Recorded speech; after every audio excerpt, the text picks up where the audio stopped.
Então, se o governo brasileiro quiser realmente ajudar na crise do Oriente Médio e quiser realmente combater o terrorismo, né, quiser ajudar o exército de Israel a prender terroristas sem vitimar pessoas, é só convocar o general Gonçalves Dias, o major José Eduardo Natália de Paula Pereira, que era do GSI no dia 8 de janeiro, que estava atuando lá dentro do Palácio do Planalto, o ministro da Justiça Flávio Dino e seu imediato,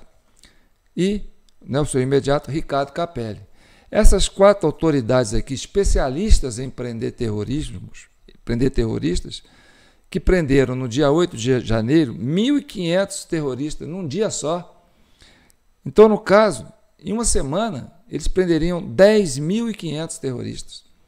Então, se realmente alguém está pensando na vida dos palestinos, porque, sabe, se o Hamas estivesse pensando nos palestinos, né, estivesse pensando na faixa de Gaza, nos seus liderados, não tinha feito uma excursão dessa dentro do território de Israel, sabendo que ia ter uma represária desse nível. Né? Você não pode ir lá cutucar a onça com a vara curta e sair correndo e achar que a onça não vai correr atrás de você. Então, é claro que o Hamas sabia que ia ter essa represária. Então, meu amigo, eu falo para você, política não é para amador. Geopolítica, então, aí que não é mesmo. E eu sei que, por exemplo, no governo Bolsonaro, né, existia uma empatia maior, né, com o Estado de Israel do que no governo do Lula. E eu percebo que no governo do Lula existe uma empatia maior com a comunidade palestina, principalmente a comunidade da faixa de Gaza, né? E eles custaram admitir, né, que são terroristas que fizeram aqueles atos terroristas no território de Israel, né, no último sábado, né, no 7 de outubro. Então, se realmente o governo brasileiro tivesse a preocupação em salvar vidas na faixa de Gaza, né, evitar que casas sejam destruídas, que as pessoas sejam saídas de suas rotinas, de seus lares, que não sofram baixas, então que mande para lá especialistas em terrorismo, né, que se o governo brasileiro conseguiu prender 1.500 terroristas em um dia, vai lá ajudar Israel, porque aí você evita que pessoas sejam sacrificadas, que vidas sejam ceifadas, né? Porque aqui no Brasil eles prenderam no dia 8 1.500 terroristas e ainda se gabam de não ter tido uma morte. Então, se existe um gesto de solidariedade por parte do governo brasileiro em relação à comunidade da Palestina e essa comunidade que está na faixa de Gaza, é só mandar esses especialistas na área de combate ao terrorismo. Porque em uma semana eles iam prender 10.500 terroristas. Né? Então, na oitiva de hoje, quer dizer, na oitiva que aconteceu, porque nós estamos em recesso, né? Eu fiquei 2 dias sem mandar vídeo, 3, porque eu estou de luto, gente. Porque, sabe, a gente que quer pacificar o país, né, e ver uma situação dessa, pessoas sendo mortas da forma que foram, né, e essa represária que vai ocasionar mais mortes, então a gente percebe como é que as democracias estão ficando frágeis. E a do Brasil também está frágil. Né? Pelo que aconteceu no 8 de janeiro, você percebe que a nossa democracia está frágil. Então vamos ver, na oitiva desse major do GSI, então, né, ativo lá no GSI, que atuou no dia 8 de janeiro, aquele que ficou interagindo com os terroristas lá, abrindo, né, a porta para eles beberem água. Como é que eles fizeram para prender 1.500 terroristas sem sacrificar uma vida? Vamos conhecer?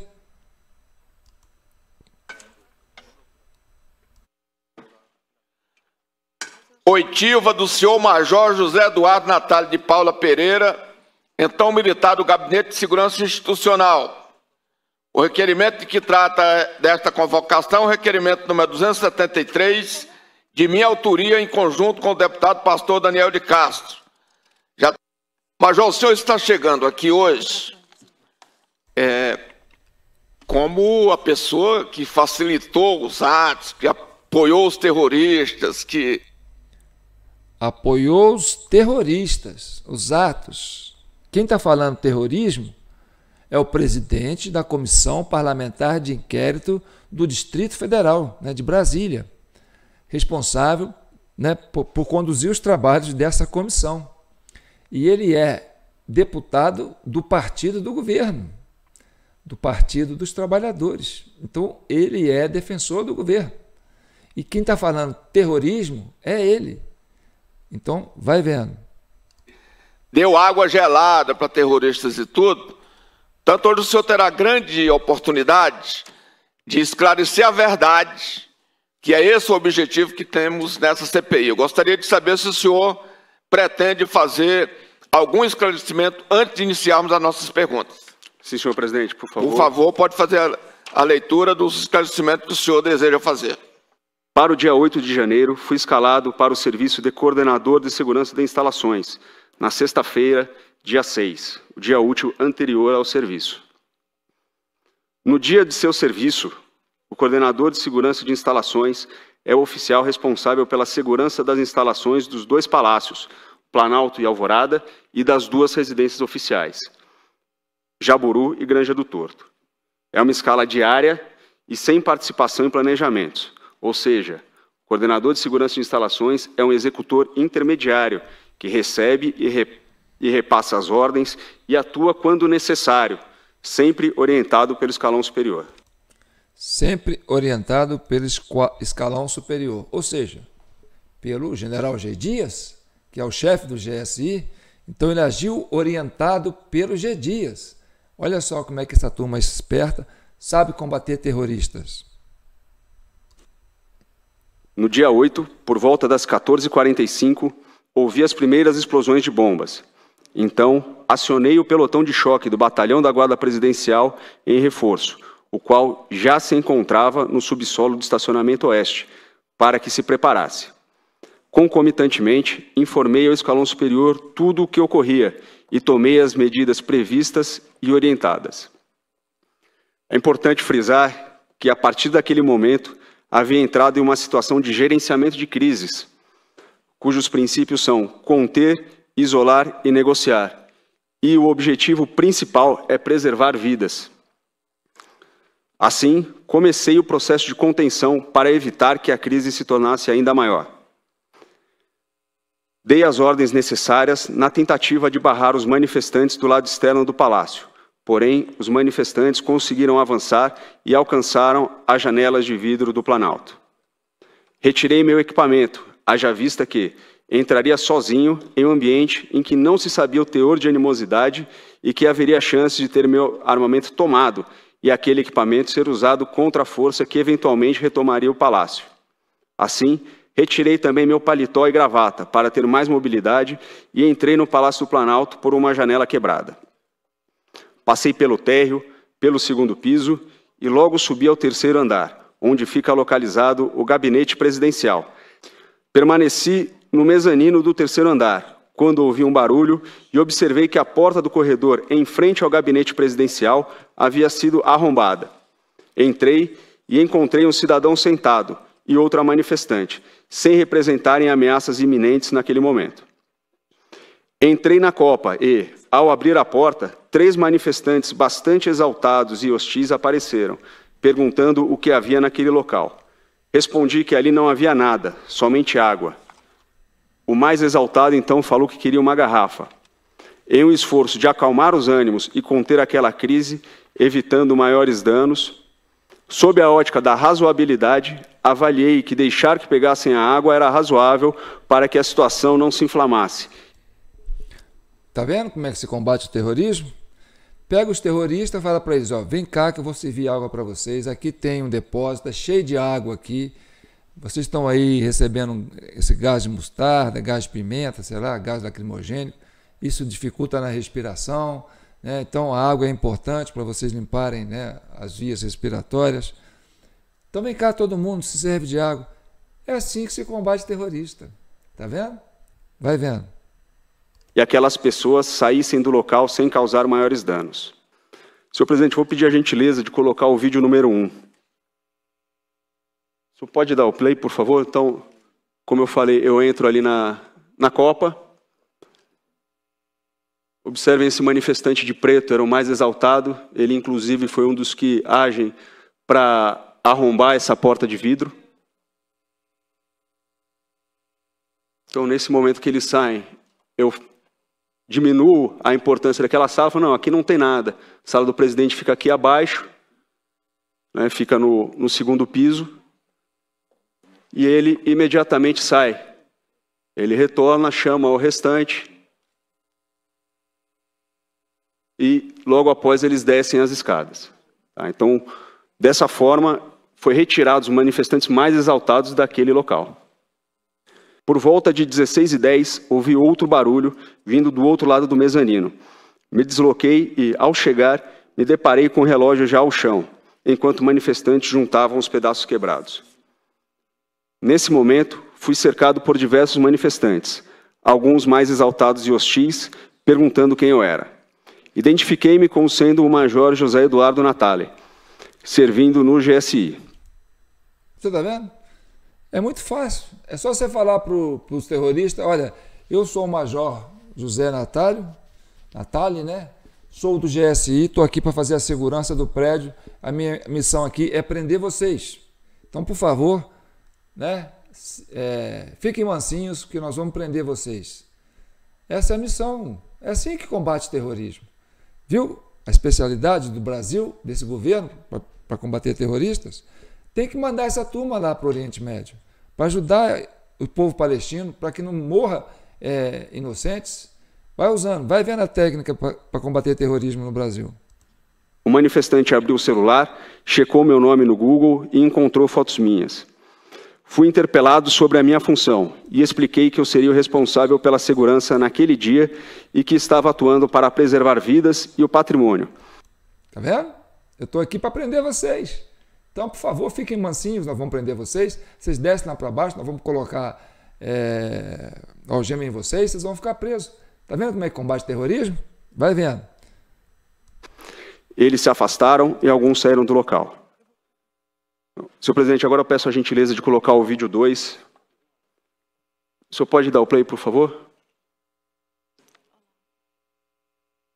Então, os manifestantes, eles me cercam, eles chegam a checar meu nome, perguntam ali qual era a minha função, e os manifestantes saem. Aquele mesmo manifestante da água que arrombou a porta é aquele que desce também e se afasta do local também, novamente. Retornei para as imediações do gabinete, impedindo que as salas contíguas à sala do presidente fossem invadidas, o que daria acesso aos manifestantes à área privativa e à sala presidencial. Por volta de 16h30, estava no mezanino quando vi uma tropa de choque da Polícia Militar do Distrito Federal, a comando do diretor de segurança, aparecendo do outro lado do corredor, retomando o controle do prédio. Com isso, estavam estabelecidas as condições de superioridade de forças dentro do palácio, bem como a segurança para que todas as vidas fossem preservadas e as devidas detenções fossem realizadas. Dei ordem para que todos evacuassem a região do gabinete, passando pessoalmente pela área interna, evacuando todos os manifestantes, indicando o local por onde deveriam se retirar. Senhor presidente, peço que coloque o vídeo 3, por favor. Então, eu retiro os manifestantes.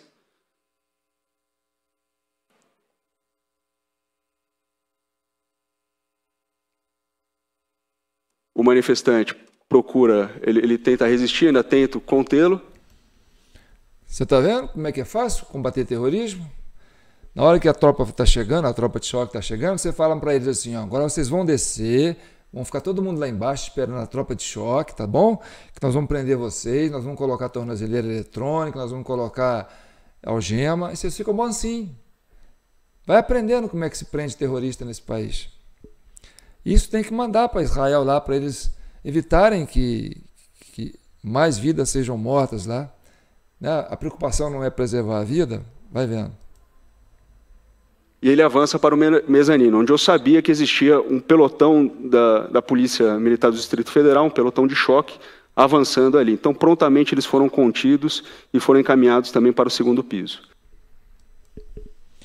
Então, é isso que eu tenho para mostrar para vocês. Se o governo brasileiro, que fica com essas coisas falando que não, tem que negociar, não pode fazer... Agora tem que preocupar com a reação do governo de Israel, né? Porque eles vão fazer uma reação dura contra o povo palestino. Então, se você quiser ajudar o governo brasileiro, faz isso, né? Vocês são especialistas em prender terroristas, prenderam 1.500 no mesmo dia, podem prender 10.500 em uma semana. Se você quer ajudar o povo palestino, manda lá para o Oriente Médio o general Gonçalves Dias, junto com o seu, né, subordinado aí, José Eduardo Natali de Paula Pereira, o major, né, o ministro da Justiça Flávio Dino e o seu imediato Ricardo Capelli, especialistas em prender terrorista e preservar vidas, sem deixar prender 1.500 sem que ninguém seja morto. Então, está aí a narrativa que a gente tem para mostrar de como o governo brasileiro pode interceder para ajudar a comunidade palestina, né? Já que tem tanta sensibilidade com a causa palestina, então vocês têm essa causa. Por isso que eu falo para vocês, gente, política não é para amador, e geopolítica, então, muito menos. Eu não vou discutir aqui, né, a questão lá do Oriente Médio, porque a nossa missão aqui é focada em pacificar o país, e nós temos que pacificar o país da seguinte forma, né? Chegando à verdade. Olha aí, tá vendo como é que a nossa verdade ela é frágil? Foi preciso acontecer um atentado terrorista de verdade para você ver a narrativa desse major. E esse major ficou mais de 1 hora dentro do Planalto, interagindo com esses supostos terroristas, segundo o militante aí, o deputado Chico Vigilante, do PT, do governo do PT, do governo federal, né?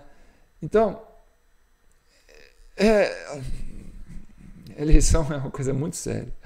Então a gente tem que trabalhar muito, a gente tem muito trabalho, além de pacificar o país, né, de normatizar nossas eleições.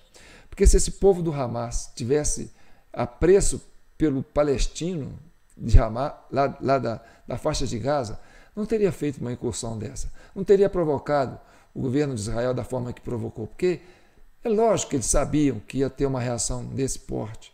Então, se o Hamas tivesse um pouquinho de sensibilidade com o governo, quer dizer, com a comunidade palestina da faixa de Gaza, ele falou: não vamos fazer esse absurdo lá no território de Israel, porque a gente sabe que nós vamos ter uma resposta violenta, né? Porque você não cutuca a onça com a vara curta e fica parado.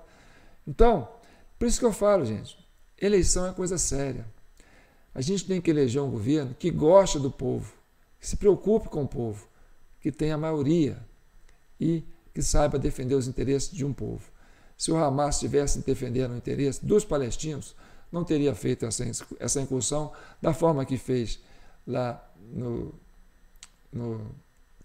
em Israel. E hoje não estaria colhendo esses frutos. Olha aí a desgraça que está acontecendo com o povo palestino. Entendeu? E o que aconteceu com a comunidade israelense. Então, essa coisa, gente, eu não vou entrar nessa discussão da geopolítica, porque o nosso foco é o Brasil. A nossa democracia é frágil. Vocês estão vendo aí, né? E tem muitas coincidências, coincidências assim, assombrosas entre o nosso 8 de janeiro e o 7 de outubro, lá de Israel com a Palestina. Então, não é o nosso caso, não quero ficar chamando atenção para isso, nós vamos focar no nosso problema, né? O mundo está aí cheio de problemas, se a gente não pensar nos nossos problemas, se a gente não se envolver, né? Não tornar, né, a nossa cidadania efetiva, a gente não vai conseguir não só pacificar o país, mas a gente corre o risco, né, de ser varrido para esse conflito internacional. Então, vamos pacificar esse país agindo, ajudando a CCI, compartilhando, curtindo, comentando, se inscrevendo e ajudando aí na nossa chave Pix, jpnoticias@gmail.com, que a gente tem muito trabalho pela frente, porque daqui a um ano teremos eleições de novo. E a gente tem que resolver isso no voto. E para resolver isso no voto, a gente tem que pacificar o país. E para pacificar o país, temos que ter eleições livres. E eleições livres significa que o processo eleitoral não é de domínio do Estado, é de domínio da sociedade. E a forma como se dá um processo eleitoral tem que ser feito em parceria com a sociedade civil, com os partidos políticos, e não com um grupo de juízes que acham que tem que decidir o nosso pleito da forma que eles querem. Não. É igual um campeonato de futebol. Você tem as ligas esportivas, né? Então, os partidos têm que ter importância dentro desse processo. A sociedade, aquele que vai votar, tem que ter importância dentro desse processo. A gente não pode ser objeto do processo eleitoral. A gente tem que ser sujeito. Não é só chegar lá e votar. A gente tem que dizer como é que tem que ser a forma de votação. Que seja uma forma que você confia. Você não quer assinar, ninguém quer assinar um cheque em branco para entregar a um governo para acontecer isso que aconteceu, né, na faixa de Gaza. Entregar para um governo irresponsável que faz uma incursão dessa sabendo que vai ser vítima depois o seu povo. Então fique com Deus e que o manto de Nossa Senhora abençoe todos vocês, aqueles que acreditam e não acreditam, que acreditam na sua fé, estejam todos acolhidos por essa paz que a gente quer, tá certo? Eu sou João Paulo Guimarães, falando direto de São João del Rei, a capital brasileira da liberdade. Compartilhe, comente, se envolva, não se omita. O mundo hoje precisa de pessoas com atitude e que tenham boa vontade e paz no coração. Fiquem com Deus.